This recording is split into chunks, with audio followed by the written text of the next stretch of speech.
Hello and welcome back to Lost in Sci-Fi and Fantasy. I'm your host Leo, and this week we are talking Marvel's Spider-Man, also known as PS4 Spider-Man. This is a game that I've played many times, and specifically on this channel, I just finished doing a series of live streams for it. It's a series of 4, but still technically counts as a series. It was also a split series, but we'll not really talk about that.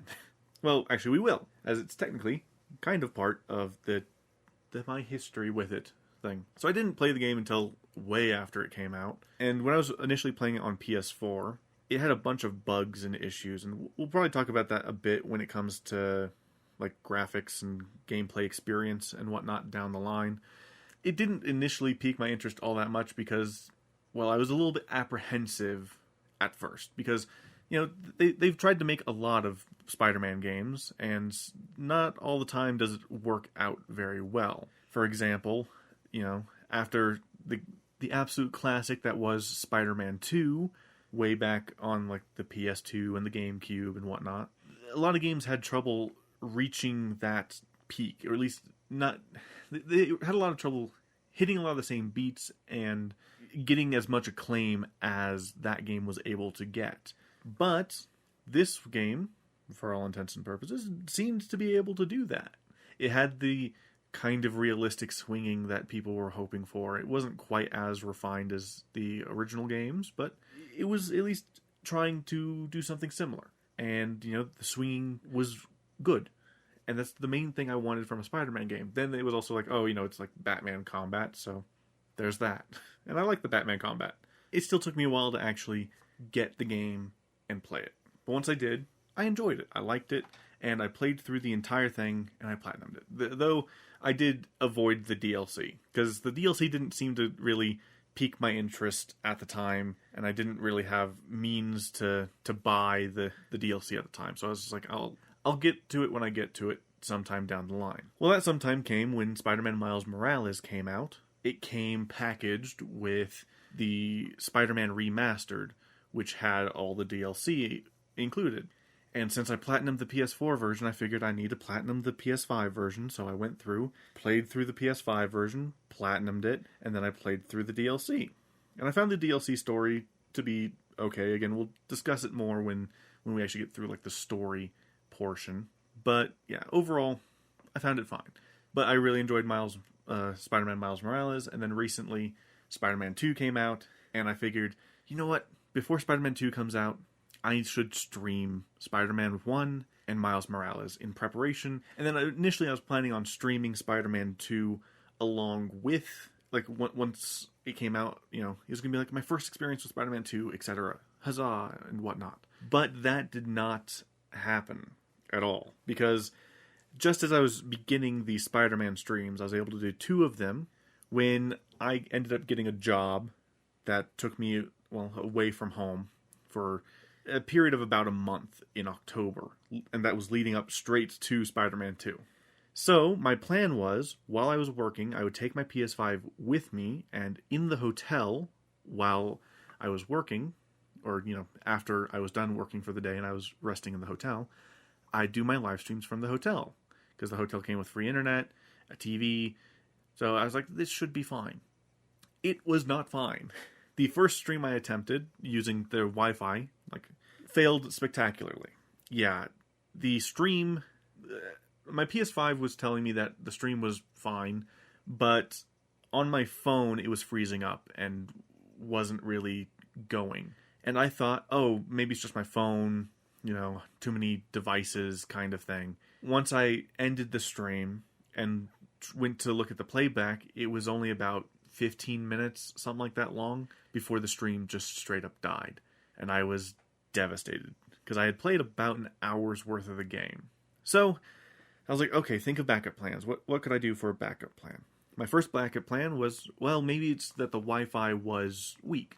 The Wi-Fi is too weak, so I'll get an Ethernet cable and I'll connect it to the Ethernet port that is on the other side of the room, but if I get a long enough one, it'll be fine. So I went to Walmart the next day after work, and I got the longest Ethernet cable that they had, and it just made it to the PS5. But when I went to stream this time, it pretty much just didn't work flat out. Luckily, this time I didn't play all that much, so I was fine. I was like, okay, what else could I theoretically do? Well, the answer was try and record it. Now, I didn't have my capture card with me or anything like that, so I couldn't connect it to my laptop, which even then my laptop's kind of garbage, so it probably wouldn't have worked very, very well anyway. But something I could do would be to pre-record it using my PS5. So hook everything into the PS5, record it through the built-in recording software, and then take a USB, copy it over to the USB, and then put it into the computer. Well, that sort of worked, kind of, but also not really. Because after the first 40-minute recording, the game stopped recording. Period.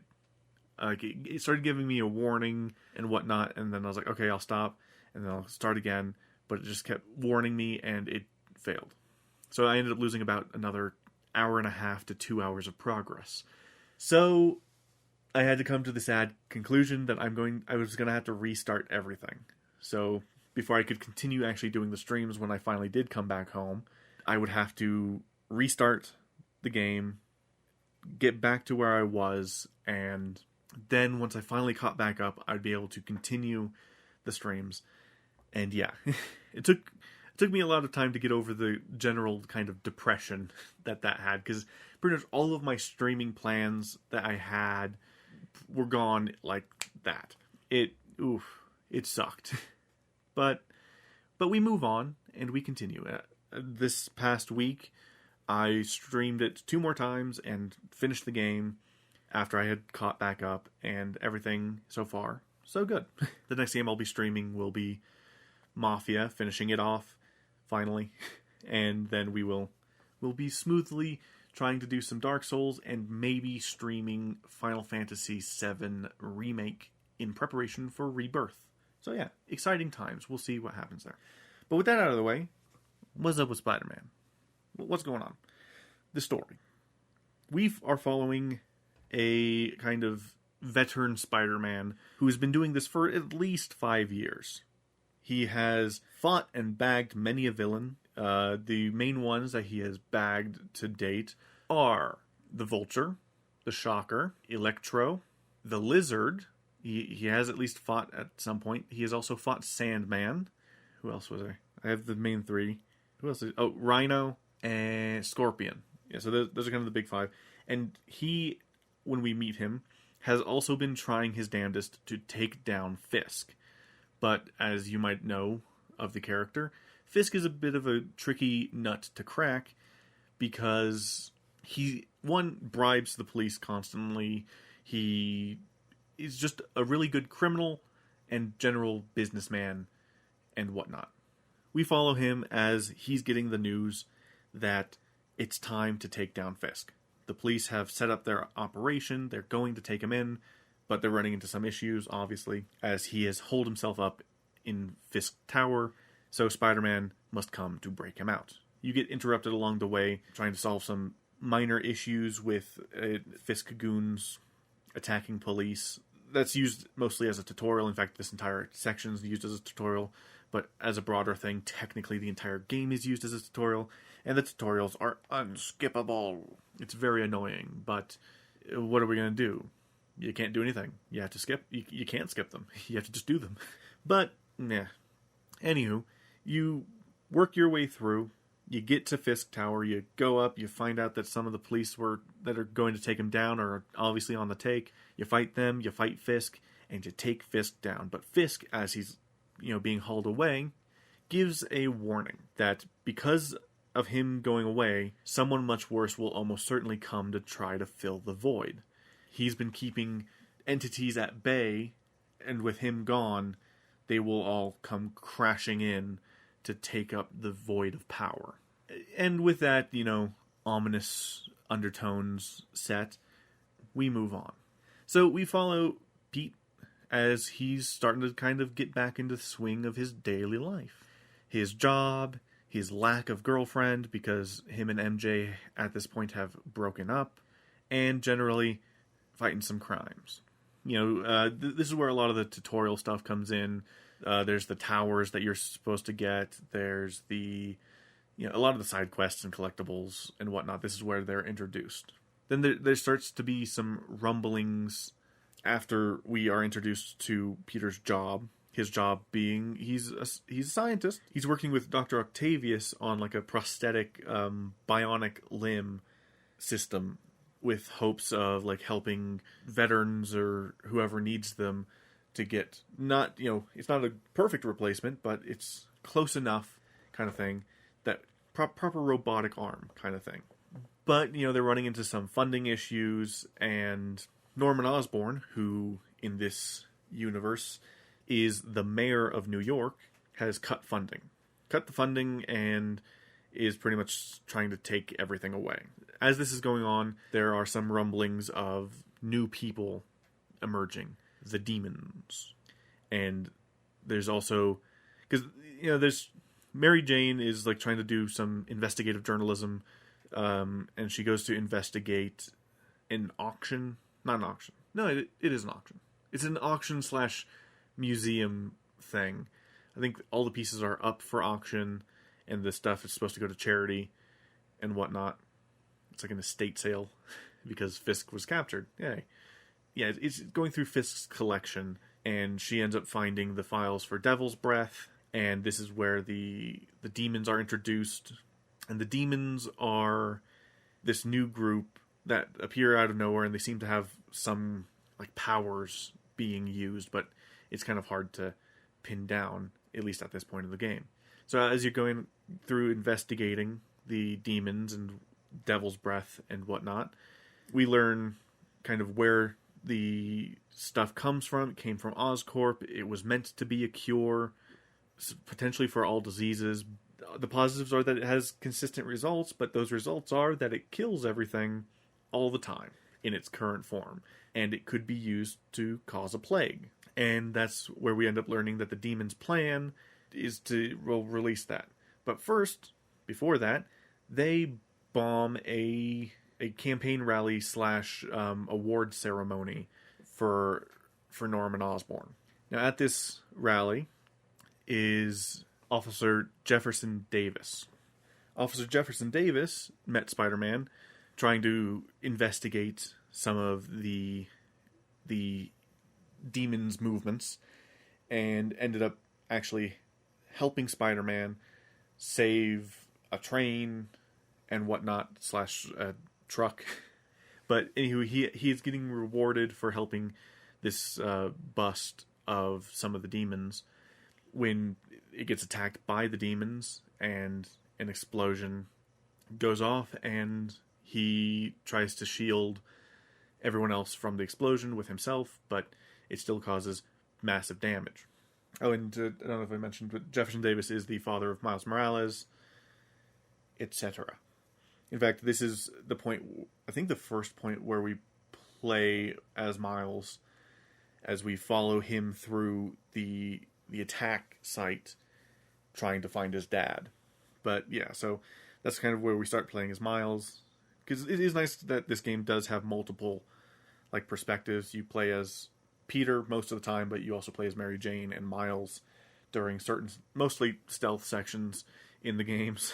But it is nice that they each have some different mechanics that we will discuss more in the gameplay section. So after that, there's more looking into like the stuff, and it kind of culminates in after, Peter has an argument with Mary Jane, and because while they're slowly trying to rebuild their relationship and make it a bit more of an equal partnership, even like in his crime fighting and whatnot, it's very unstable, and their definition of what they were doing becomes different. Around this time is also when Sable comes in and starts poking around, and that's kind of where they have their big falling out, is because Mary Jane, after Peter goes to talk to the CFO of Oscorp and saves him from the demons, he is carted away by Sable, kept in their Central Park base. Mary Jane breaks into that base, ends up... Peter comes across while she is being held at gunpoint by who he assumes is a Sable person it turns out is the person that she went in to talk to, and he starts mentioning something about Central Park. It's not Central Park, Grand Central Terminal. Pete, knocks him out accidentally, and yeah, so she gets very mad about that. But yeah, so, like I said, it culminates in the Grand Central Terminal pretty much hostage situation. Lee, who is Mr. Negative, the leader of the demons, is holding the people hostage to get Norman Osborn to him, and he's using Devil's Breath as kind of his choice piece of kit. Pete comes in after Mary Jane sends an SOS to him. He comes in, and it's a very fun sequence where you're playing as Mary Jane, and you can have Spider-Man take enemies out, but you work your way through, disarm the bomb, and then you switch over to Spider-Man. You switch over to Spider-Man and clear a path so that the hostages can escape. Then you fight your way through, have a fight with Lee, and take him down. And then that's the end of Act 2. After that, you move in and are trying to, move on. But you notice that things are becoming a bit unstable with Dr. Octavius. Throughout the game, you notice his general deterioration. He's slowly becoming more and more unstable. And you learn of his degenerative disease that he says attacks the muscle primarily. So his body slowly becomes useless as his mind is, wanting to do more. And he feels that through the prosthetics that they've been developing, they could, help him out, give him a way to continue his work, even if his body is completely nothing. He is able to get things working and whatnot, but he's a little bit too much of a rush to make progress happen. Ends up making mistakes, but as he's going, he's forcing more personal trials and whatnot that are extremely dangerous, and ends up ignoring Peter's warning about not doing it until they've ironed out all of the bugs. That takes us into the Act 2 into 3 transition, where there's been an issue. 1, the Devil's Breath canister has been stolen. 2, there is a riot happening at Riker's prison. So, you and Officer Yuri, who has been nebulously around throughout the game, go to Riker's Island. You fight your way through, but oops, while you've been busy taking care of stuff happening at Riker's, there seems to be a break-in happening at break-in/break-out of the neighboring prison, the Raft. So you have Riker's, which is for normal criminals, and then you have the Raft. You have Riker's, which is for normal criminals, and then you have the Raft, which is for super-powered individuals. And yeah, when you go in there, they really populate the place with a bunch of just generic guys that just have some form of superpower. Not any kind of actual named villains. But as you're going through, Electro's broken out, and he has a new suit. The Rhino's broken out, the Vulture's broken out, and Mr. Negative's broken out, and the Scorpion's broken out. So all of these guys have escaped, and now you have to figure... You try to fight them and whatnot, and then you find out that the person that broke them out is Dr. Octavius. He gives Spider-Man a warning, saying, hey, this is your first and final warning. Stay out of our way. Chucks Spider-Man into the river, and then leaves. So from this point on, you kind of have to... You start running around trying to stop the situations going on. There's an attack happening around the precincts around the city, so you have to go stop, I think, 2 of those. One where Electro's starting something, and one where the Rhino's starting something. You go around and stop those. Then you have to, take out the rocket launchers and whatnot. All while also fighting Sable, who have blamed you. Well, technically, Mayor Osborn has blamed you for the prison break, so you now must fight Sable as well. So that's a fun thing. But you're able to help out the precincts. Then it goes into... You're trying to discover where Devil's Breath was released from and find Dr. Octavius' kind of lair. You're able to find it. You see how he convinced all of these villains to side with him. Basically, each of these villains has a problem, and Dr. Octavius has given them a path towards their solutions. So you have the Vulture has cancer. His original wingsuit had given him spinal cancer, so he was able to fly, but now he's dying. Dr. Octavius has developed an experimental surgery to potentially cure him of said cancer. Electro wants to become pure energy, and Dr. Octavius has developed a potential way to get him as close to that goal as to be pretty much indistinct from the actual goal. Then the Rhino, classic Rhino thing, he's trapped in his Rhino suit, and Dr. Octavius has developed a solvent to pretty much help dissolve the suit off of him. Scorpion is in massive debt. So from what I was able to pick up from the game, he just took out a bunch of loans to help get him out of debt, essentially. And then Mr. Negative pretty much just gives him the chance to wreak revenge on Norman Osborn. So that's kind of what he offers the Sinister Six.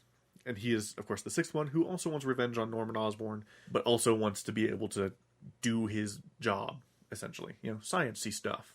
Anyway, so after that, you escape an explosion because this entire place is a trap. Dr. Octavius set it up in order to trap Spider-Man, and pretty much he made up a potential thing that Lee was going to use to storm Norman's tower to get the cure for Devil's Breath, because Dr. Octopus had actually released Devil's Breath, I forgot to mention. He released it, and now there's a pandemic, as well as a bunch of criminals running around. What fun. But, yeah, so you escape the explosion and are immediately picked up by Vulture, which technically you should have been able to see coming, because that's, like, on the map that you look at, it shows that the Vulture is supposed to be in Times Square, which is where you're at. You're like, Pete says, oh, I have to keep my eye out and be careful. Because he's escaping an explosion, he immediately gets picked up by the Vulture and taken over to fight Electro. So you fight Electro and the Vulture at the same time. Take one down, take the other down. Done. Then you go to investigate where the Scorpion was supposed to be. He's supposed to be poisoning the water supply, like a classic, like, comic book villain thing, poisoning the water supply. So you run over to the little reservoir in Central Park, but there's no Scorpion. Where is he? Oh, he's behind you, and he stabs you. So now you've been poisoned. You must develop a cure. Well, high off your ass. So you go swinging through this illusionary world to try and get the ingredients. It's a very trippy sequence. You fight off some dream scorpions, and then afterwards it switches over to playing as Miles for a minute, because Miles is off trying to get some antibiotics because they've been just burning through them. And in order to do so, you must go through a stealth section. There's a bunch of criminals around this station, so you have to stealth around looking for the antibiotics. But, there's the Rhino, so you must stealth away from the Rhino. Once you escape, you switch over to Spider-Man, and you fight the Rhino and Scorpion at the same time. After you've done that, you've got you have 4 down, 2 to go. You only have Lee and Dr. Octopus to take care of. So to do this, you have to go to Oscorp Tower. You take on Lee as he's trying to get the cure, the antidote, the anti-serum. And you fight him, you beat him. Like, you learn his backstory. His backstory is that as a kid, he had, I believe, the same degenerative disease as Dr. Octopus. And it's the same disease that I think Dr. Octopus has, that, like, a lot of people have in this game series. Dr. Octopus has, Harry's mom has, Harry has, as we come to learn. We had to do a stealth section as MJ, going through Norman's penthouse, where she gets a taser finally, and he tastes some motherfuckers. It's great. It's probably one of my favorite sections of the game, is just stealthing around, tasing people. But anyway, you go around and you do that. You find where it is. And yeah, so there's so many people with this degenerative disease, and the experiments that they did on him were supposed to be to find a cure, And I believe technically he was cured, but he ended up with like superpowers, and he's resented Norman ever since. And he's been having more outbursts recently, and so goes to attack Norman. But you stop him, and you get the serum, but then Dr. Octavius comes in, takes the serum, beats up Spider-Man, and then leaves. Oh, kidnaps Norman, then leaves. Then you go into the final conflict where you fight Dr. Octopus. You fight him. Now, this is after Pete got beat up, he was taken to feast, treated, told to rest, but he has business to do. Goes to see Aunt May, sees that she's been infected with the Devil's Breath, and she's just been fighting through it, but she has mere moments to live, pretty much. So Pete goes out, builds a new suit, goes to fight Dr. Octavius. Also, meanwhile, a spider from Norman's personal lab that we went to investigate with Mary Jane stowed away on Mary Jane, fell off, ended up on a box, bit Miles. Anyway, we fight Dr. Octavius. It's an okay fight. You pretty much have to keep swinging and webbing him, and then you beat the shit out of him, rinse and repeat, until he starts doing some other stuff. Then you have to throw some stuff at him, beat him up, wait for him to climb the antenna, beat him up. Then you end up on the side of a building, beat him up, and then you win. There's a sad thing where Peter says, hey, fine, if you don't want me to save you, save yourself. But at the same time, like, hey, I'm going to do everything I can to make sure you get the help that you need. Just, you need to go to prison for this. So, there you go. In the end, Aunt May ends up dying. Well, Peter has a chance to potentially cure her, even though it technically had a very slim chance of actually working because she was so close to death. Like, the damage would probably have already been done. But it turns out that she knew for a long time. And supposedly Dr. Octavius also knew for quite a while.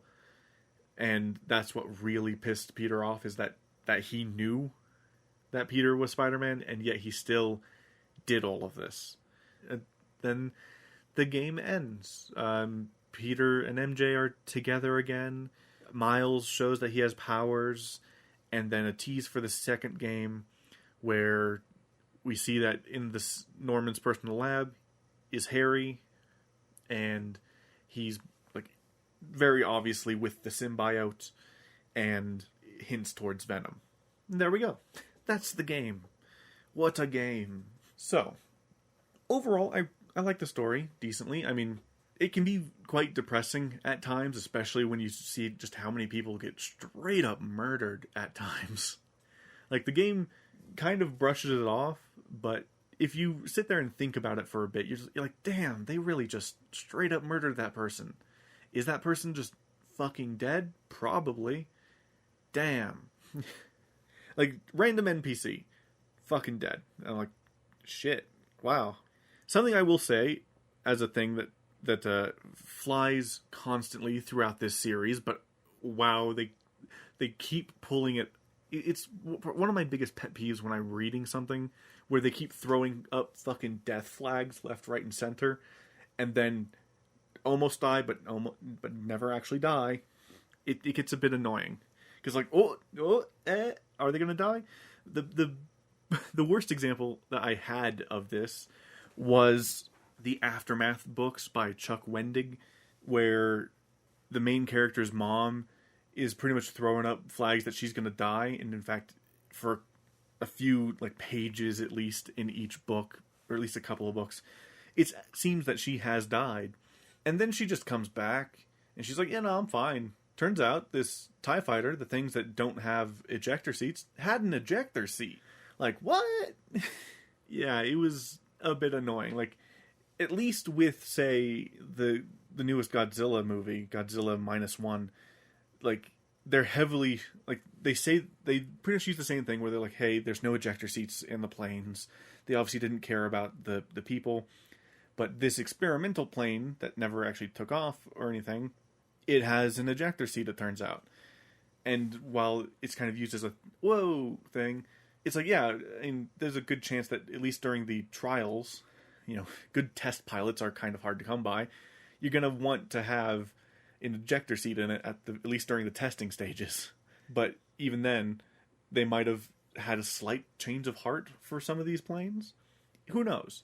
But with the book, he was like, hey, this thing does not have ejector seats. But the one that she was flying did for some reason. It was annoying. Anyway, that might sound like a bit of a random tangent, but in all 3 Spider-Man games, Peter Parker is throwing them fucking flags around left, right, and center. See, going into these games, especially when they introduced Miles, I was, burdened slightly with the knowledge that in the Ultimate Universe, in the comics, the one where Miles kind of originated from, Peter Parker dies. You might also know this from like the Into the Spider-Verse movie, where that universe's Peter Parker dies. That's just what kind of ends up happening. So, you're kind of expecting it to go that way in these games. And I think that the game designers, or at least the like writers or whatnot, kind of were using that knowledge and slight expectation to purposely try to subvert your expectations. So in this game specifically, its version of it is during the attack scene, the attack on the the attack on the Norman Osborn rally. Pete is in the audience because he said that he was going to attend it with Mary Jane, so he gets there in time and is just Pete on the ground, and when the bomb goes off, he gets knocked the fuck out. And you could see, and then we immediately switch to playing as Miles. So you kind of go like, oh shit, like, did Peter die? And then you go playing as Miles for the level, but then, no, Pete's fine. Okay. So, there's that. The other death flags come in the other games, and we'll talk about them when those games come up in the show. They'll come up probably by the end of the year. Fingers crossed, is the hope. Because first, stream-wise, I need to play the DLC, which I'll be doing soon. I plan on replaying Spider-Man PS4 again, but specifically the PS4 version to get caught up on the trophies for the Ultimate and New Game Plus trophies, like I did for this past thing. And then I'll play those versions of the DLC story, which we will get to in a minute. But yeah, so that's one of the annoying things of the main story, is that it gets worse as the games go on, but in this one, you're like, and then you're like, okay, that's fine. And then you move on. Pete and MJ's relationship is a bit frustrating at times in the game. It's fine overall, but a lot of it is, MJ does something incredibly fucking dangerous. And Pete's like, hey, please stop doing extremely stupid and dangerous things. And she's like, nah, I'm good. And he's like, why do you do this? And then she gets extremely mad about it. Now, her reasoning for this is she does not like being the one... She doesn't like constantly being the one to be saved. She wants to, sometimes do the saving. And it's like, yeah, that's understandable, and it does suck to constantly be the person, that doesn't have superpowers. But at the same time, you do... Like, the one situation was a misunderstanding. All he could see was guy pointing gun at her, and, had to make a bit of a leap of logic there. It's kind of understandable to say, hey, I see silhouette pointing gun at silhouette not pointing gun. I must go interfere. But yeah, and again, Pete technically has every right to be worried for her, because she goes into a lot of these situations completely unarmed, with no way to properly defend herself against some people who are literally bulletproof. Except for pure stealth. Like, eventually she gets, lures, but that's minor, and then eventually she does get the stun gun, which makes things so much more fun, and then that's it. But yeah, so, like, she's not willing to meet him halfway in the understanding that, yeah, technically the things she does are incredibly dumb and dangerous. And he would very obviously not want to see the person he loves murdered because she accidentally took a misstep. And take, for example, all of the times where in these games you're playing as Mary Jane and you do fuck up. You step on a bit of glass and a guy turns around and just shoots her. Like, technically, in that universe, she died. And then something that I'm also kind of confused about is this game technically tries to wrap up a lot of the loose ends nice and neat with a nice little bow, because Mary Jane, you know, a lot of the stuff that she's doing is for investigative reporting, and in the very end, she gets a promotion. She becomes, like, the assistant editor or something like that. You know, she's a pretty high and fairly respectable position wherever she was working. I can't fucking remember. It's not for the Bugle in this game. It's, like, I think for, like, an actual, like, news agency kind of thing. And potentially for the Bugle. I can't remember. But she ends up, you know, in a really nice position. Then in the Miles Morales game, they fuck off, and then she's just extremely devastated and sad when she comes back in the second game. So, again, things that we'll talk about in the future, but yeah. They were like, yeah, Mary Jane's happy now, and then they're like, nah, she's fucking sad. Yeah. Then Miles' story is very minor in this game. It's technically his origin, of course, but we don't get a whole lot of him. Like, we first see him in the lead up to the attack mission, the attack on the rally mission. We see him there, then we play as him during the mission, and then we come back to him on his way to Feast after an encounter with Spider-Man. Then nothing until we see him again getting the meds, and well, he talks with Spider-Man and Mary Jane for a bit, fanboying a little bit while Pete's running around, and then he goes to get medicine, and then he gets bit by a spider and is MIA for pretty much until we see him again at the very end. So yeah, not a whole lot. We do follow him through parts of his recovery, but we don't get to fully see his, like, absolute fucking devastation at the loss of his dad much, which is okay, but it becomes a stronger thing in the sequel. In fact, we don't really hear much about it in Miles Morales either. But again, yeah. We will continue talking about it down the line.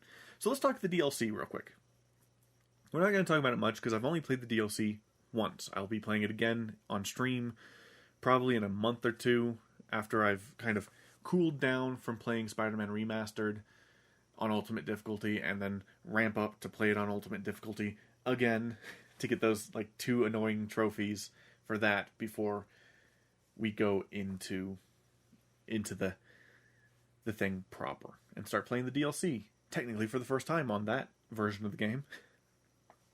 But the DLC is The City That Never Sleeps, where you are following some of the seedy underground and goings-on there within. So the main...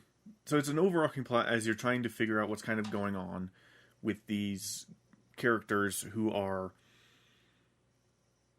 you know, usually dealing with, like, the underground. So or the underworld, sorry. The mafia and whatnot. And it's focusing a lot around the crimes that are done by the Maggia crime family and whatnot. And each DLC, because it was the City That Never Sleeps is a collection of 3 DLC that each kind of introduce their own little bundles of content.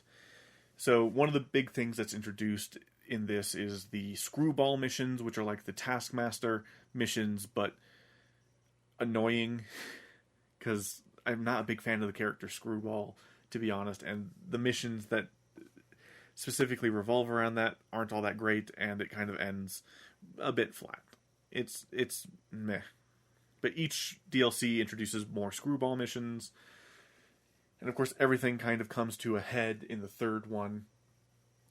Each one has its own name. Yeah, there's The Heist, Turf Wars, and Silver Lining. And each one kind of revolves around a specific chunklet of story. One being, the first one revolving around Black Cat, who's trying to...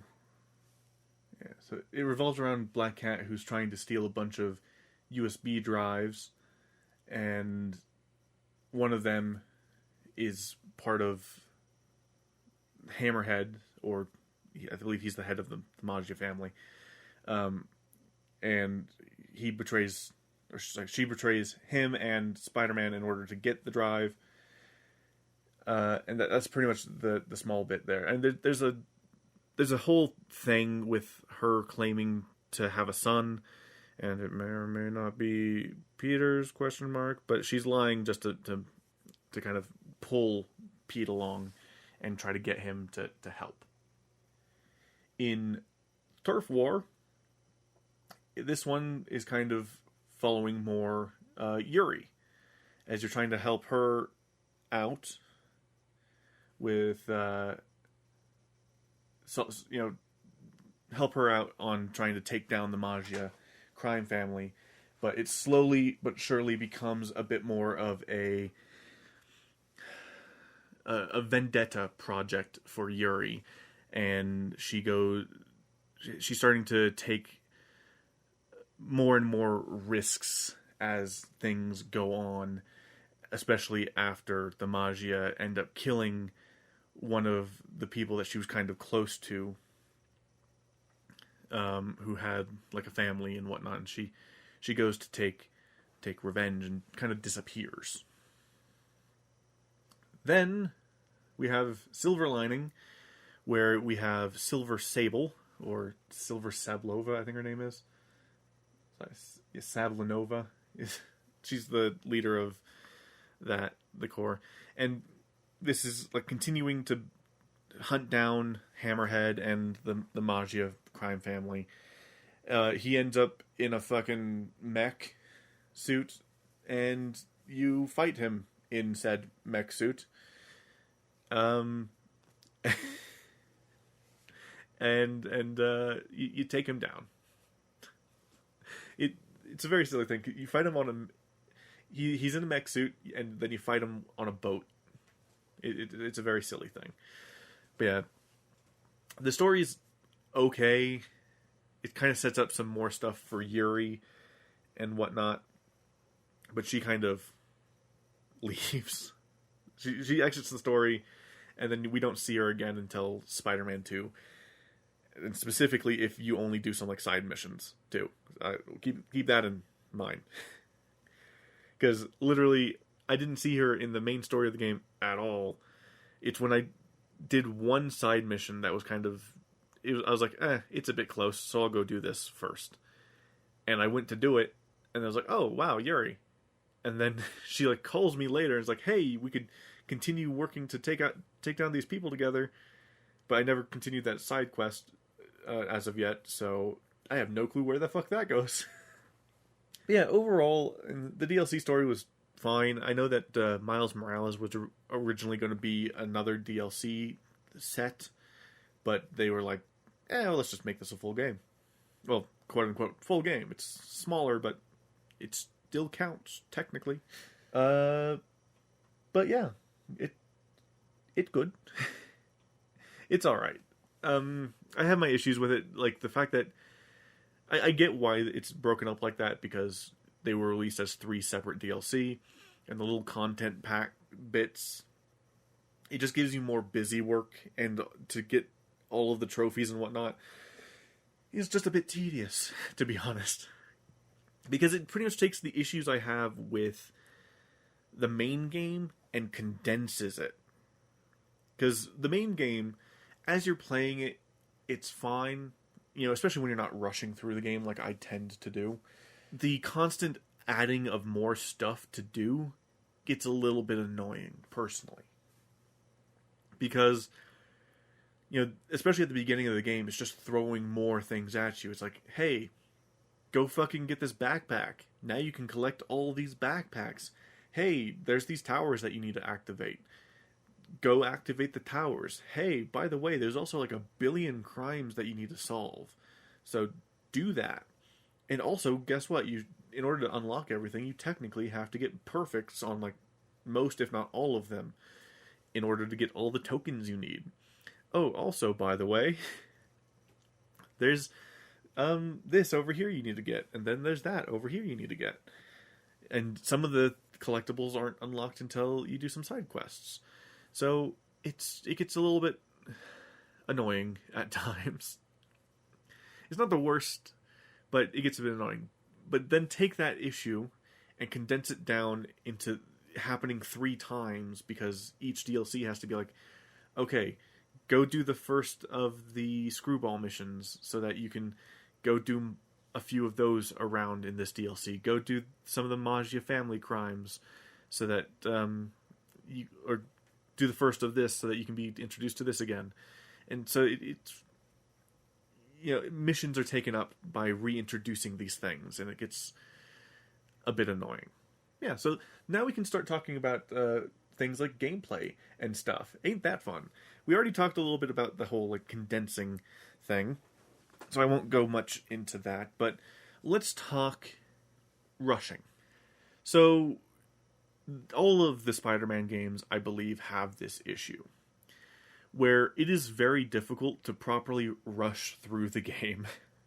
So when I had to restart the playthrough for this to get caught back up to where I was in the live streams, I kept trying to rush. And the problem with these games are that what scenes are and aren't skippable is very inconsistent.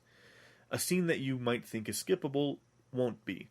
And then based off of that, you might think, okay, so a scene like this is not skippable. But then like 10 minutes later, you'll go to try to skip that scene, and you can skip it. So it's very inconsistent on what you can skip, how you can skip, and when you can skip. So it's rough. But yeah, it's an issue that happened in this game. It happened in Miles Morales, because in Miles Morales, the ultimate difficulty and New Game Plus were built into the trophies. It doesn't seem to be the case for Spider-Man 2, so I might rush to get the platinum before they get introduced, but I'll eventually have to go back and do them, because, you know, they're planning on adding them around February, something like that. So probably by the time I get around to it, Ultimate and New Game Plus will be added, and trophies associated with that will also probably be added. What fun! But anywho, yeah, rushing through the game is not easy because of that. So what would have probably saved me like a good at least half an hour probably didn't, because I wasn't able to properly skip. And yeah, so combat challenges, like fastly restarting those, can also be a little bit annoying in this game, at least. I think it might get a little bit better down the line, but it does get a bit rough on trying to restart them, because sometimes in order to restart faster, it's easier to just fail, like properly fail. You can't just pause, restart. No, you have to like pause, reset checkpoint, and then continue, or you'll have to, I don't know, it's weird. But yeah, the combat's pretty good. I quite enjoy fighting and whatnot, though sometimes I do forget that I have gadgets that I can use, or it gets a little bit annoying when I go to check my gadgets and they're fucking empty. Because, like, regaining them isn't exactly super easy for some reason. You get them usually by doing neat things in combat, so like using the environment to take someone down, or doing stealth takedowns, or defeating a guy good, or sometimes you also get them from doing the dodges. It like, how you get the gadgets and why can be a bit confusing sometimes. And you do have a suit power, because there's a variety of suit powers that you can do. The one I started favoring by the end of the game was the charging focus suit power, because the charging focus it starts building up your focus super fast, and it makes it to where you can heal more. Because in Spider-Man 1, you get, like, I think through skills you get 3 focus bars, something like that, and then you can use each one to heal. You can use a full one to heal, or you can even use a partial one to heal if you're desperate. So using that suit power really helped. But the final one you get, specifically in the story, is the anti-Ock suit. And that suit comes with the recharging of gadgets. So that one, it's primarily to make sure that you're getting a bunch of web shoots in to get Doc Ock down faster. So that's what that suit power is primarily intended for. But yeah, so focus, I almost never use it for takedowns, unless there's like an enemy that I really don't like the brutes or the sword guys. So a lot of times I'll just not use it for takedowns, and I'm primarily using it to just keep my health up, because I'm a bit of a sloppy fighter. Let's talk enemy variety. So there's some faction exclusive enemies sometimes, but a lot of times those quote exclusive enemies do end up in other factions as well over time. So it's a problem that seems to plague all of the Spider-Man games, is a bit of a lack of enemy variety. Like, yeah, there's a nice variety overall, technically, but each faction doesn't feel all that unique, because almost all of the factions have the same enemy types. So it's pretty much just reskins. Though they do introduce some enemies down the line, like the sword guy, which is pretty much like an advanced version of the baton guy, or the basic melee guy. But he gets even more annoying. And then there's the whip guy that first appears in the demons, but then also is part of the criminals, like the general, like prisoners, escaped prisoners faction, which also has like chain whip things and can pretty much do exactly the same thing as the demon version.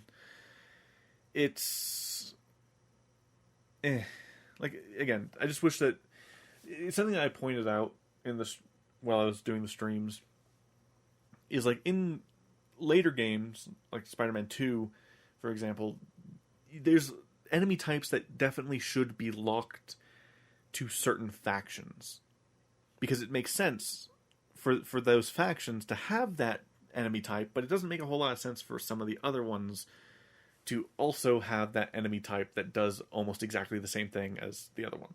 In fact, I'm willing to say Spider-Man 2 technically has less enemy variety than Spider-Man 1, even though it introduces newer types of enemies. It's just that each faction is literally a reskin of the previous ones, with maybe some minor ability upgrades here or there. It's rough, the enemy variety. But overall, it's okay. Usually, sadly, the enemies just come down to, you can't do this specific thing on this enemy. So you'll have, like, the shield guy. You can't just straight up attack the shield guy. You have to do, like, bot, and then slide under. if it works most of the time. Sometimes it just doesn't. It's just like you'll go bop bop and go to slide under, and then nothing will happen, and then they'll shield bash you, and you go ah. So yes, dodging sometimes doesn't work. Like you'll be like dodge, and then you'll still get hit, or you'll dodge straight into their hit. Like inconsistency all around sometimes on whether or not something works in the heat of battle. It gets very frustrating on higher difficulties, but on the lower difficulties it's fine. Because on higher difficulties, the challenge, the difficulty is just that enemies work exactly the same, but one punch will take out half your health. So, to have fun with that. So, like, when you end up in an inevitable combo move, where, say, for example, one of the heavy guys, like the big ones, they hit you, and then they follow up with another hit, and then another hit. And if you fuck up your dodge once, you're just getting repeatedly punched until you die. So, yeah, that's not great. The graphics are good in both versions. Like the graphics are really nice in the remastered version, but they're also really good in the original. I did run into some technical issues on the PS4 version, like on original hardware. Like, because the PS4 that I have is like technically like a Gen 1 PS4. Like, pretty much what they got at the beginning of the generation, before they came out with the Slim version or the Pro version. So I had original. And near the end of its life, it started dying on me.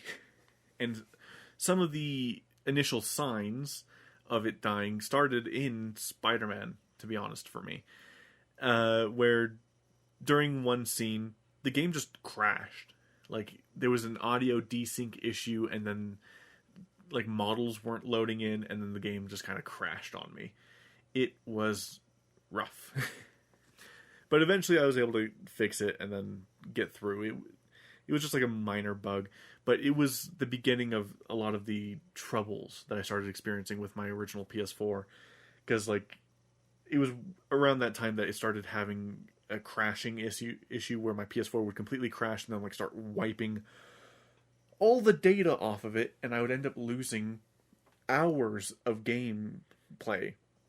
On my Last of Us playthrough, it wiped out like 8 hours of progress, or something like that. Like, I was halfway through the game or more, and all that progress gone. Then when I was playing Final Fantasy VII Remake, I was 12 hours in when it crashed and wiped my progress. So I had to replay 12 hours of progress. It was not great. It was not a great time. But, yeah.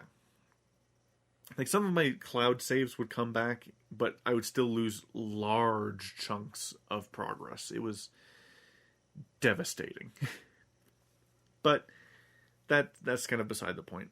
That doesn't really have much to do with Spider-Man, to be honest. But I think, yeah, overall, I do highly recommend playing the game. I mean, hell, I've played it 3 times, getting ready to play it for a 4th. So, yeah, I recommend it. It's good. Most people would say it's good. As for what you play it on, I would recommend playing it on a PlayStation, to be honest. Be it the PS4 or the PS5. Because it becomes a bit variable as to hardware with computers, personally. Because, you know, not everyone has the same hardware. At least you know it will run on a PS4/PS5.